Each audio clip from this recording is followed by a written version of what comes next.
Hi everyone, it's me and KH again, this time with a classic video. If you've been keeping up with the news, you know that the hardcore servers are going to launch on 24th of August and the hype for them is really high. And since we are nearing its release, I wanted to do a video about the race advantages. Now, we all know the class combos, what's best, what's not, how to min max for PvP, PvE, but hardcore is just about survival. And I wanted to do a quick recap on each race so you have an idea what's what and what to pick, because the goal here is not to do raiding, do dungeons, it's all about surviving and not dying. And as you can see, I died here due to water breathing, and my go-to class gonna be undead. And I'm gonna start with that. Let's get into this. At the beginning, we have the undead, my favorite. They have underwater breathing, they last 3 times more than normal races, and this is really important to me, especially because I died a lot underwater. We get some shadow resistance, not much. We get the Will of the Forsaken, which is very important. You just basically get a PvP trinket from the get-go. You get Charmed, Feared Sleep, you can just use it and escape it. We get Cannibalize, and this is just free food. You kill a humanoid, you can sit down, eat them, and regen some of your health, and just keep killing stuff. Then we have the Orcs, everyone's favorite, your run-of-the-mill Orc race. They get a lot of cool stuff for Classic, but Hardcore is a little different. They get Hardiness, it's a 20% less chance to get stunned and resist, but not most mobs have those. They get skill in axes and two-handed axes, but that's just for max level. They get the Blood Fury, and this is really cool, especially for melee races, rogues, warriors, or all. It's a really powerful cooldown, and it can help you kill a mob faster in hardcore. The other amazing ratio that they get is the command one, and it's all about hunters and warlocks. The pets do 5% more damage, and it's like having another person with you leveling. These two are really important. They are more offensive than defensive, but the orcs are just like that. At number 3 we have the Tauren, and they get a very powerful ratio. It's Warstomp. Now this is basically an stun, and it's an AoE stun. It stuns up to 5 enemies in 8 yards. It's a 2-minute cooldown, so if the situation gets bad you can just use it and escape. Then we have Cultivation. It's important for druids, for gold farmers. We get 15 more skill in herbalism. After that we have Endurance, and it's a health increase by 5%. Who doesn't like more health? The more health you have, the less likely you will die. And we get some nature resistance, not very important again. The Endurance ones is really good. They are the best tanks, and the Cultivation is important if you're doing a druid with dual gatherer.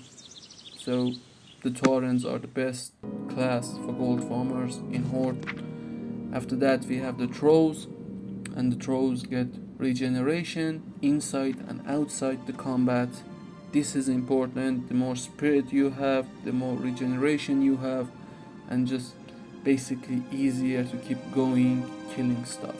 They get a throwing skill, not really important. They get beast slaying, which is very important because basically the first 30 levels mostly are humanoids and beasts, and a lot of beasts, especially in barons. You get bow spec. These are really cool, but not if you just die. You get a berserking, and that's the most, I would say, important one in trolls. It basically gives you blood loss. Lower you are on the health, you get more percent in haste, and if you are dying, this could really save you. Now I would say trolls are really good in hardcore, but it's all based on you. You know, your playstyle, what you want to do, how everything works out. So that's all for Horde. Now we gotta do the alliance. We have humans here. They get sword spec, they get mace spec, and this is really great at max level, but we're talking about hardcore here, so you gotta reach the max level first. They get diplomacy, it's 10% more in reputation, and this is way more important at max level, so not much survival.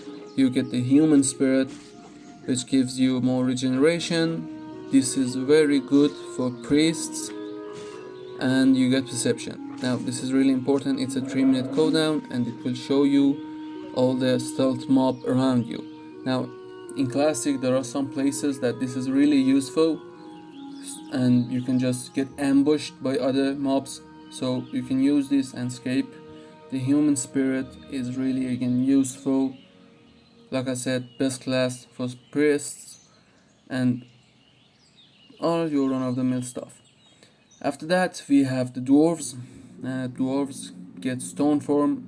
I know you can do this with first 8 anti-venom, but this is just useful to have.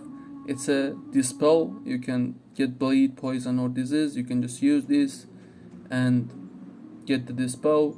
Also you get 10% more armor and it could be useful in a lot of stuff.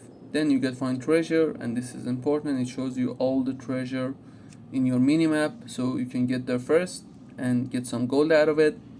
You have your frost resistance, this is important for next, but again you need to reach max level. You get gun spec, and that is great for hunters if you're using guns.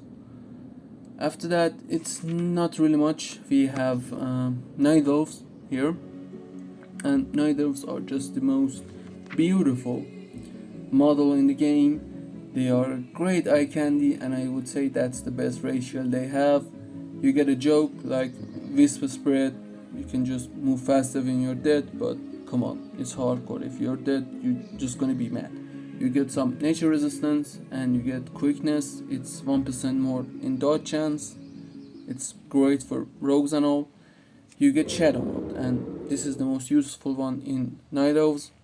You just basically go invisible, and it's a 10-second cooldown. You cannot move or do anything, but if you're down in cooldown, if you're down in HP in a tricky situation, you can just use shadow mode.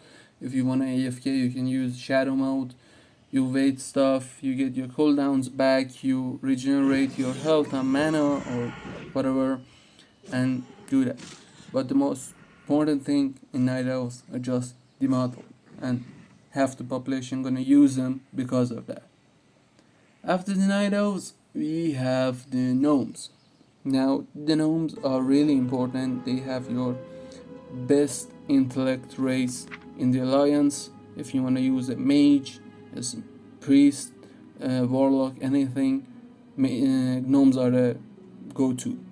You get engineering spec, you get escape artist, which is a dispel for roots. If a mob roots you, it have a half a second cast. You cast it and escape it. This is a 1-minute cooldown, and it is really important. If it doesn't work, it fades. It just doesn't go in cooldown. You have expansive mind and its intellect to 5% more. It's really amazing for the clothes. You get some arcane resistance, and that's it. And just like that, this video is over. Hope you enjoyed this and hope it helps you select the race for your class. Now, the support has been huge for the channel. Thank you everyone. Let's reach that 100 subscribers. Subscribe for more. See you in the next video.